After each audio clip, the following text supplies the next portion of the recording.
Top trending study channel पर आपका स्वागत है। दोस्तों, दिल्ली पुलिस कांस्टेबल 2023 में जीके और करंट अफेयर्स के जो 50 क्वेश्चन पूछे जाएंगे उसका मॉडल पेपर आज 9 है। इससे पहले 8 मॉडल पेपर हो चुके हैं। शुरू करते हैं दोस्तों। पहला क्वेश्चन है, निम्नलिखित में से किसे भारतीय शास्त्रीय संगीत में सरोद सम्राट के नाम से जाना जाता है? दोबारा पढ़ता हूं, निम्नलिखित में से किसे भारतीय शास्त्रीय संगीत में सरोद सम्राट के नाम से जाना जाता है? तो वो है ऑप्शन थर्ड सही, अमजद अली खान। कौन है? अमजद अली खान। ओके, सुनो, कुछ यंत्र हैं और उससे संबंधित वादक हैं जो इंपॉर्टेंट हैं और परीक्षाओं में पूछे जाते हैं, वो मैंने लिए हैं, उनको बता देता हूं। तबला से संबंधित है Zakir Hussain, very very important है, बहुत आता है। तबला से संबंधित है जाकिर हुसैन, पंडित अनिंदो चटर्जी, पंडित अनोखेलाल मिश्र, अहमद जान थिरकवा। वायलिन से संबंधित है, वायलिन जो यंत्र होता है उससे संबंधित है एल सुब्रमण्यम, एन राजम, रागनी शंकर, एल अथरा कृष्णा। वीणा से संबंधित हैं मुत्तुस्वामी दीक्षितार, वीनाई धनमल और वीणा शेषन्ना। ठीक, आप नोट कर सकते हैं इनको, है ना, एग्जामों में आते हैं इनको। ये ऐसी चीजें फिक्स हैं, इन मतलब किसी न किसी शिफ्ट में और हर एग्जामों में किसी न किसी शिफ्ट में आपको मिलेंगी ये क्वेश्चन, है ना। इसमें भी देखने को मिलेगा आपको दिल्ली पुलिस में। नेक्स्ट क्वेश्चन है, कोशिका के कोशिका द्रव्य का केंद्रक को क्या कहते हैं? कोशिका के कोशिका द्रव्य और केंद्रक को क्या कहते हैं? क्या बोला जाता है? जीव द्रव्य बोला जाता है, जीव द्रव्य। अच्छा, ये जीव द्रव्य क्या होता है वो बताता हूं। कोशिका के कोशिका द्रव्य और केंद्रक को जीव द्रव्य कहते हैं। जीव द्रव्य कोशिका का जीवित भाग है जिसमें कोशिकीय अंग होते हैं। यह एक रंगहीन जेली जैसा चिपचिपा पदार्थ है जो कोशिका भित्ति के भीतर मौजूद होता है। संपूर्ण जंतु कोशिका जीव द्रव्य से बनी होती है। प्रोटोप्लाज्म शब्द ह्यूगो वॉन मोहल द्वारा दिया गया था। यदि आपको पूछा जाता है प्रोटोप्लाज्म शब्द किसने दिया था, तो ह्यूगो वॉन मोहल द्वारा दिया गया था। दोस्तों, मैं ये इसलिए लेके आया हूं, वैसे मैं इसको पढ़कर भी बता सकता था आपको, लेकिन यहाँ जैसे स्लाइड पर लाने से क्या है, आप इसको नोट कर सकते हैं, है ना। ये छोटी छोटी चीजें हैं लेकिन सब इंपॉर्टेंट है।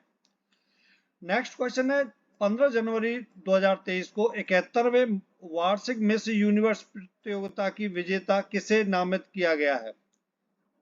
किसे नामित किया गया है? आरबोनी गैब्रियल को, आरबोनी गैब्रियल को नामित किया गया है। नेक्स्ट क्वेश्चन है, एलोरा महाराष्ट्र भारत में स्थित सबसे बड़े रॉक कट प्राचीन हिंदू मंदिरों में से एक डैश मंदिर है। इनमें से कौन सा मंदिर है? वो है कैलाश मंदिर। फोर्थ ऑप्शन इसका सही है। नेक्स्ट क्वेश्चन है, निम्नलिखित में से कौन सदिश मात्रा का एक उदाहरण है? तो वो कौन सा है? वेग, वेग। नेक्स्ट क्वेश्चन है, भारतीय संविधान के निम्नलिखित में से किस अनुच्छेद के तहत भारत का राष्ट्रपति एक अध्यादेश को जारी कर सकता है? भारतीय संविधान के निम्नलिखित में से किस अनुच्छेद के तहत भारत का राष्ट्रपति एक अध्यादेश को जारी कर सकता है? तो वो कौन सा आर्टिकल है? आर्टिकल 123, अनुच्छेद 123। ओके, 124। पहले 123 के बारे में बताता हूं मैं आपको। 123 में क्या क्या दिया गया है, ये सब इंपॉर्टेंट पॉइंट है, इसलिए मैं आपको बता रहा हूं। ये आते हैं एग्जाम में, बहुत ज्यादा पूछा जाता है। आर्टिकल 123, संसद के विश्रांति काल में अध्यादेश प्रख्यापित करने की राष्ट्रपति की शक्ति से संबंधित है। ठीक, राष्ट्रपति के अध्यादेश जारी की शक्ति को राष्ट्रपति की सबसे महत्वपूर्ण विधायी शक्ति माना जाता है। अध्यादेश को फिर से विधानसभा के 6 सप्ताह के भीतर, अध्यादेश को फिर से विधानसभा के 6 सप्ताह के भीतर संसद द्वारा अनुमोदित किया जाना चाहिए। ये इंपॉर्टेंट पॉइंट है, 6 सप्ताह के अंदर, ठीक है ना। एक अध्यादेश की अधिकतम अवधि कितनी होती है, ये भी पूछा जाता है, 6 महीने होती है ना, 6 सप्ताह तक सीमित है। राष्ट्रपति किसी भी समय अध्यादेश को वापस ले सकते हैं। राष्ट्रपति किसी भी समय अध्यादेश को वापस ले सकते हैं। संसद के दोनों सदनों के सत्र में होने के बाद एक अध्यादेश 6 सप्ताह के बाद समाप्त हो जाएगा। राष्ट्रपति केवल उन्हीं मामलों के लिए अध्यादेश जारी कर सकते हैं जिन पर संसद कानून बना सकती है। ये सभी इंपॉर्टेंट पॉइंट है, एक एक इन्हीं में से क्वेश्चन ऑब्जेक्ट टाइप बना बना कर आपसे पूछ लिए जाते हैं, ठीक है ना। अच्छा, अब बताता हूं आर्टिकल 123 हो गया, ओके। नेक्स्ट क्वेश्चन है, नहीं ये रह गया ना, आर्टिकल 124, ओके, इसके बारे में बताता हूँ। आर्टिकल 124 है सर्वोच्च न्यायालय की स्थापना और गठन से संबंधित है। आर्टिकल 124 किससे संबंधित है? सर्वोच्च न्यायालय की स्थापना और गठन से संबंधित है। आर्टिकल 125, आर्टिकल 125 किससे संबंधित है? यह न्यायाधीशों के वेतन से संबंधित है। आर्टिकल 125 में न्यायाधीशों के वेतन से संबंधित है, न्यायाधीशों के वेतन के बारे में बताया गया है। और आर्टिकल 126, आर्टिकल 126 है, यह कार्यवाहक मुख्य न्यायाधीश की नियुक्ति से संबंधित है। कार्यवाहक मुख्य न्यायाधीश की नियुक्ति से संबंधित है आर्टिकल 126, ओके। नेक्स्ट क्वेश्चन है, सांची स्तूप को मूल रूप से सम्राट डैश द्वारा बनवाया गया था? तो आपको पता ही है, अशोक द्वारा बनवाया गया था। सांची स्तूप मूल रूप से अशोक द्वारा बनवाया गया था। ये कहां पर है? यह मध्य प्रदेश के रायसेन जिले के सांची शहर में स्थित है। यह यूनेस्को की विश्व धरोहर स्थल भी है। इसका आधिकारिक नाम सांची में बौद्ध स्मारक है।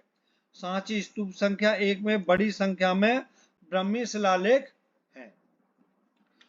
नेक्स्ट क्वेश्चन है, 6 अगस्त 2022 को भारत के 14वें उपराष्ट्रपति के रूप में किसे चुना गया है? आपको पता ही है, जगदीप धनखड़। ये कौन थे? ये पश्चिम बंगाल के पूर्व राज्यपाल है ना।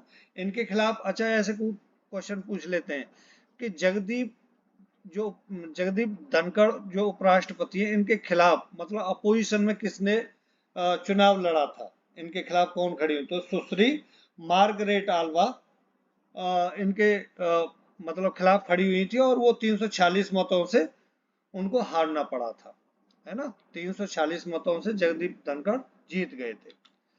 नेक्स्ट क्वेश्चन, निम्नलिखित में से कौन सी नदी ज्वारंत मुख का निर्माण करती है? तो वो कौन सी नदी है दोस्तों? इनमें से वो है नर्मदा नदी। कौन सी है? नर्मदा नदी, ठीक है ना। सेकंड ऑप्शन सही है। नेक्स्ट क्वेश्चन है, किस संधि में अस्थि को 360 डिग्री में घुमाया जा सकता है? तो वो कौन सी संधि है?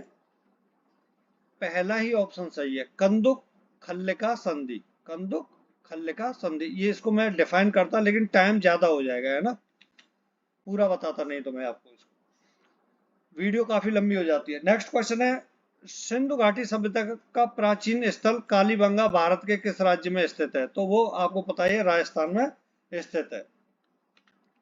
अच्छा, सिंधु घाटी सभ्यता का प्राचीन स्थल कालीबंगा राजस्थान में स्थित है। इससे संबंधित जो क्वेश्चन पूछे जाते हैं वो बता रहा हूँ। कालीबंगा में जुते हुए खेत की सतह पूछा जाता है। जुते हुए खेत की सतह कहाँ से मिली? तो कालीबंगा से मिली। वो कहाँ है? राजस्थान में, ओके।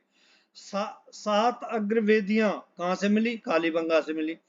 सजी हुई ईंटें कहाँ से मिली? कालीबंगा से। और ऊंट की हड्डियां कहाँ से मिली? वो भी कालीबंगा से मिली, ठीक है ना। इनमें से कोई भी क्वेश्चन पूछा जाता है आप बता सकते हैं। नेक्स्ट क्वेश्चन है, भारतीय नौसेना के लिए पहला स्वदेशी डिजाइन और निर्मित विमान वाहक पोत INS विक्रांत डैश द्वारा बनाया गया। ये देखो, यहां से इससे क्वेश्चन बनेंगे आने वाले एग्जाम में, ध्यान रखना, वो बन भी रहे हैं, है ना। क्वेश्चन नंबर 12 है, तो ये है फोर्थ ऑप्शन सही है इसका, कोचिन शिपयार्ड लिमिटेड। भारतीय नौसेना के लिए पहला स्वदेशी डिजाइन और निर्मित विमान वाहक पोत INS Vikrant Cochin shipyard limited द्वारा बनाया गया? इसके बारे में सुनिए। आईएनएस विक्रांत को भारतीय नौसेना के इन हाउस युद्धपोत डिजाइन ब्यूरो WDB द्वारा डिजाइन किया गया है। यह कोचीन शिपयार्ड लिमिटेड द्वारा बनाया गया, जो बंदरगाह, जहाजरानी और जलमार्ग मंत्रालय के तहत एक सार्वजनिक क्षेत्र का शिपयार्ड है। आईएनएस विक्रांत भारत के समुद्री इतिहास में बनाया गया सबसे बड़ा जहाज है। आईएनएस विक्रांत भारत के समुद्री इतिहास में बनाया गया सबसे बड़ा जहाज है। यह 2 फुटबॉल मैदानों के आकार जितना बड़ा है। कितना बड़ा है? जितने 2 फुटबॉल के मैदानों को दो का जितना आकार होता है उसके बराबर ये अकेला है। 282 मीटर लंबे आईएनएस विक्रांत में लगभग 45,000 टन का पूर्ण विस्थापन है। आईएनएस विक्रांत को 18 मंजिलों वाला तैरता हुआ शहर कहा जाता है। इसको याद रखना, इस पॉइंट को। 18 मंजिलों वाला तैरता हुआ शहर किसे कहा जाता है? आईएनएस विक्रांत को। इसमें 2300 डिब्बों के साथ 14 डेक होते हैं, जो लगभग 1500 समुद्री योद्धाओं को ले जा सकते हैं। ठीक है ना। नेक्स्ट क्वेश्चन है, कार्य का मात्रक क्या होता है? तो आपको बताइए, जूल होता है। नेक्स्ट क्वेश्चन है, नोएडा में सेक्टर 93A में Supertech emerald court housing society में ट्विन टावर डैश और डैश स्थित है। क्या है? एपेक्स और सीएन स्थित है। सोसाइटी में ट्विन टावर, एपेक्स और सीएन स्थित है। Next, forks in the road my days at RBI and beyond नामक पुस्तक के लेखक कौन है? कौन है? पहला ही ऑप्शन सही है, सी रंगराजन। सी रंगराजन। ये कौन थे? ये भारतीय अर्थशास्त्री थे, जो पूर्व सांसद भी रहे और 19वें गवर्नर भी रहे, है ना। नेक्स्ट है, नवरात्रि के दौरान गुजरात के 2 लोकप्रिय लोक नृत्य इनमें से कौन कौन से हैं? तो गरबा और डांडिया है। नेक्स्ट क्वेश्चन है, प्रत्येक वर्ष विश्व पर्यावरण दिवस कब मनाया जाता है? तो कब मनाया जाता है दोस्तों? सेकंड ऑप्शन बिल्कुल सही है, जून 5, है ना। विश्व पर्यावरण दिवस 2022 की थीम क्या थी? Only one earth. Only one earth. विश्व पर्यावरण दिवस 2022 की थीम थी only one earth. Next question है, क्षेत्रफल के अनुसार से भारत का सबसे बड़ा राज्य कौन सा है? तो आपको पता ही है, राजस्थान। इसको मैं ये मतलब टोटल अपने भारत का जितना हिस्सा है उसका ये अकेला 10.41% है इसका क्षेत्रफल। टोटल भारत के क्षेत्रफल का राजस्थान का क्षेत्रफल 10.14% है। ठीक है ना। पहले है सबसे बड़ा राजस्थान, दूसरे पर मध्य प्रदेश, है ना, दूसरा पहला ये, और तीसरे पे महाराष्ट्र, चौथे पे आंध्र प्रदेश आता है, एपी चौथे पर। ठीक है ना। और 5वें पे आता है उत्तर प्रदेश। नेक्स्ट क्वेश्चन है, कौन सा फुटबॉल खिलाड़ी नवंबर 2022 में 5 फीफा विश्व कप में स्कोर करने वाला पहला व्यक्ति बन गया है? तो वो है, आपको सबको रोनाल्डो बोलते हैं ना, क्रिस्टियानो रोनाल्डो। कहाँ के हैं? पुर्तगाल के खिलाड़ी हैं। ठीक है ना, पूछ लेते हैं कभी कभी। व्यक्तिगत प्रत्यक्ष करों के भुगतान के बाद लोगों के पास बची आय को क्या कहा जाता है? तो उसे क्या कहा जाता है? प्रयोज्य आय। प्रयोज्य आय कहा जाता है। नेक्स्ट क्वेश्चन है, निम्नलिखित में से किस वन में सुंदरवन डेल्टा पाया जाता है? तो किस में पाया जाता है? सेकंड ऑप्शन सही है, सदाबहार मैंग्रोव वन में। नेक्स्ट क्वेश्चन है, निम्नलिखित में से कौन सा पिरामिड प्राकृतिक पारिस्थितिक में कभी भी उल्टा नहीं हो सकता? तो कौन उल्टा नहीं हो सकता? ऊर्जा का पिरामिड। ऑप्शन 4 सही है, ऊर्जा का पिरामिड। नेक्स्ट है, कौन सा भारतीय शहर नवंबर 2022 में CDP की जलवायु कार्रवाई सूची में शीर्ष पर पहुंचने वाला दक्षिण एशिया का पहला शहर बन गया है? तो वो कौन सा है? मुंबई। थर्ड ऑप्शन सही है, मुंबई। नेक्स्ट क्वेश्चन है, डैश देश की पहली महिला क्रिकेटर और अंतरराष्ट्रीय 10,000 रन बनाने वाली दुनिया की दूसरी खिलाड़ी हैं। ओहो, ये है मिताली राज। तो भैया पहली कौन है? पहली वो है इंग्लैंड की शार्लेट एडवर्ड्स। शार्लेट एडवर्ड्स कहाँ की है? इंग्लैंड की है।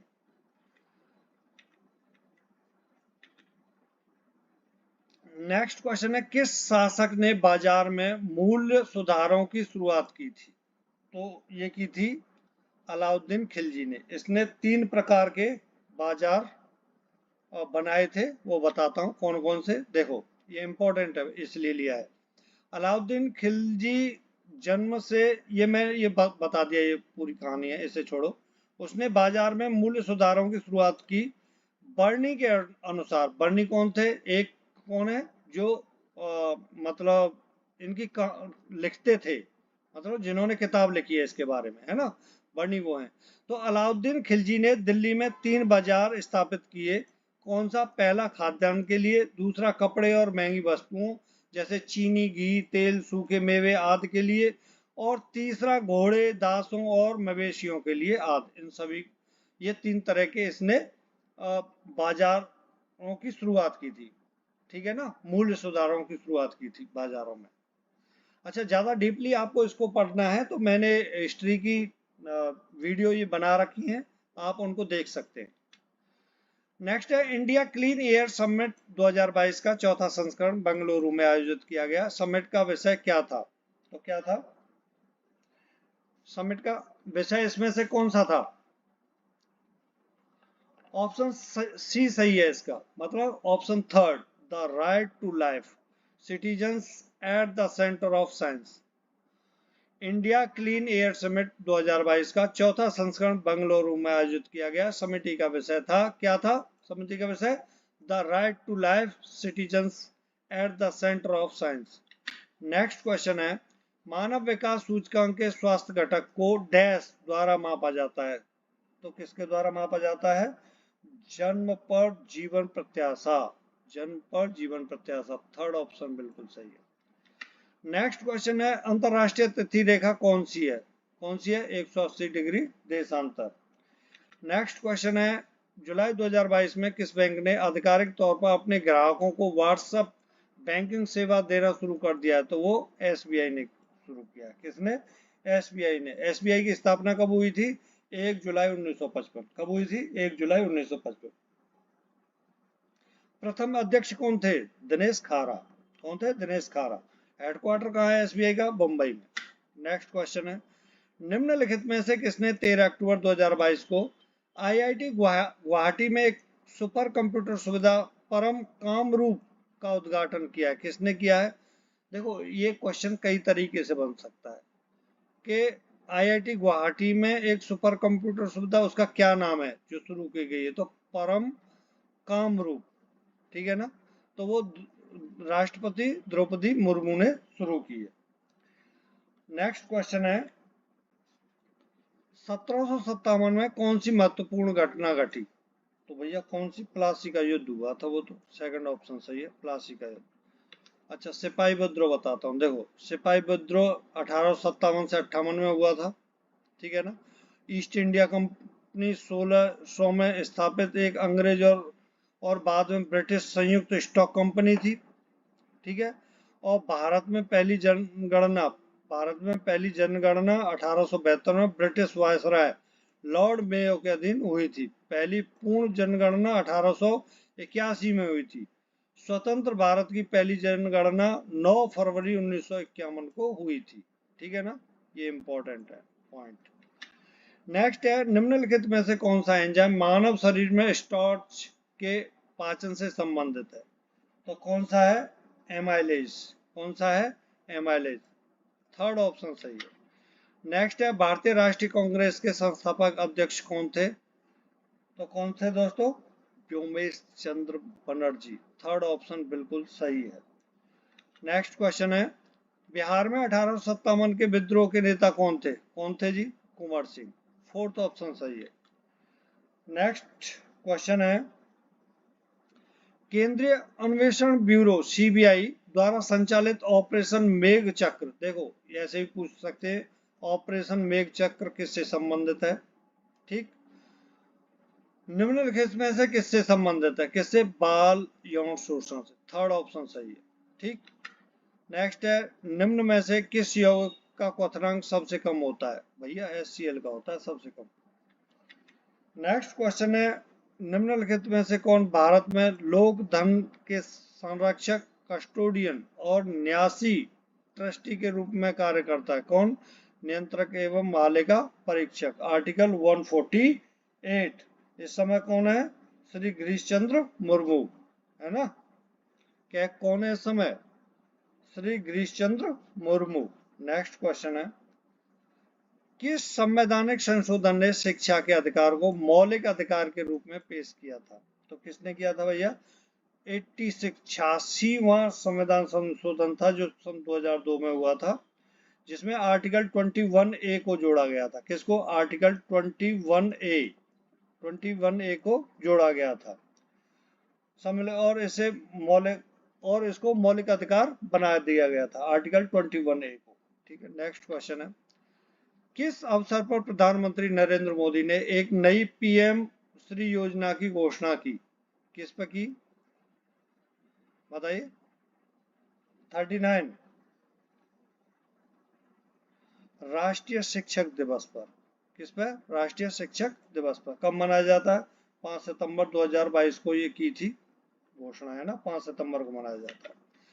नेक्स्ट क्वेश्चन, निम्नलिखित में से कौन सा आलू का वैज्ञानिक नाम है? तो कौन सा है? Solanum tuberosum. नेक्स्ट क्वेश्चन है, सरिस्का और रणथंभौर अभ्यारण्य किस पशु के लिए प्रसिद्ध है? किसके लिए प्रसिद्ध है भैया? सरिस्का और रणथंभौर अभ्यारण्य किस पशु के लिए प्रसिद्ध है? बाघ के लिए। ये सरिस्का और रणथंभौर कहाँ के हैं? राजस्थान के। ठीक है ना?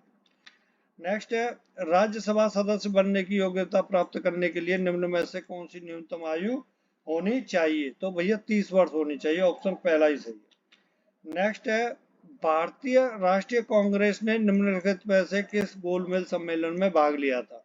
तो भैया दूसरे गोलमेज सम्मेलन में भाग लिया था। महात्मा गांधी गए थे, 1931 में भाग लिया था। ठीक है, गांधी जी गए थे। अच्छा देखो, ये गोलमेज सम्मेलनों के बारे में बताता हूँ मैं आपको, इम्पोर्टेंट पॉइंट। पहला गोलमेज सम्मेलन 12 नवंबर 1930 को हुआ था। ठीक है ना? भारतीय राष्ट्रीय कांग्रेस ने इसका बहिष्कार किया था, पहले गोलमेज सम्मेलन। ठीक है।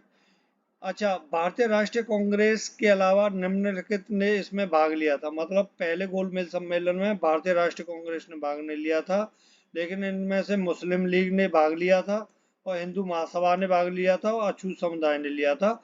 अछूत समुदाय की तरफ से डॉक्टर भीमराव अंबेडकर थे, हिंदू महासभा की तरफ से S मूंजे और MR जयकर थे, और मुस्लिम लीग की तरफ से मोहम्मद अली जिन्ना, आगा खान और AK फजलुल थे। ठीक है ना? दूसरा गोलमेज सम्मेलन जो हुआ था वो हुआ था 1931 में। यह सितंबर 1931 से दिसंबर 1931 तक चला, एकमात्र गोलमेज सम्मेलन था जिसमें महात्मा गांधी ने भाग लिया था। गांधी इरविन समझौते पर हस्ताक्षर के बाद इन्होंने इस सम्मेलन में भाग लिया था। ठीक है ना? इस सम्मेलन में जिस प्रमुख विषय पर चर्चा की गई वह एक अलग निर्वाचक मंडल था। अच्छा, तृतीय गोलमेज जो सम्मेलन हुआ था वो 17 नवंबर 1932 को हुआ था। केवल 46 प्रतिनिधियों ने भाग लिया, क्यों? भारत के अधिकांश मुख्य राजनीतिक व्यक्ति मौजूद नहीं थे।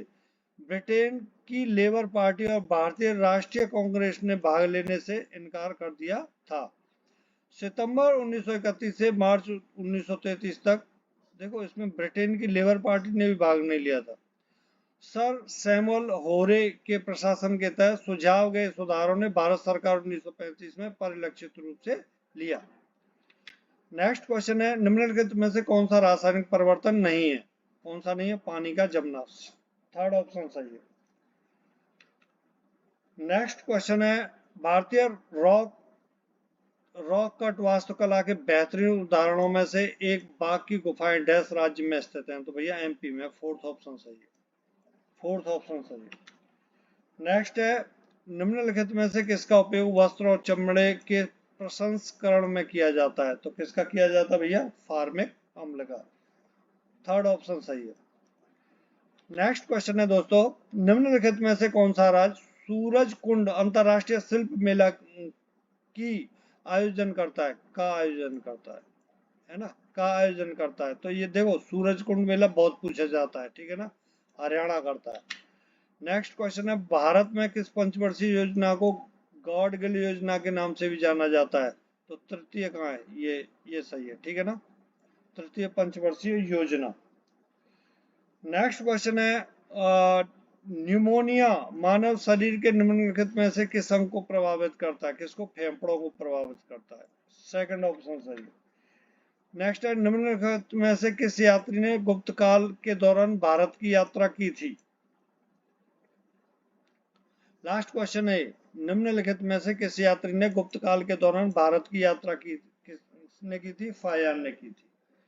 ये विक्रमादित्य जिनको जो चंद्रगुप्त द्वितीय थे उनके शासनकाल में भारत आए थे, ठीक है ना, फायान। Thank you for watching this video. अगली वीडियो के साथ कल मिलेंगे। नमस्कार दोस्तों।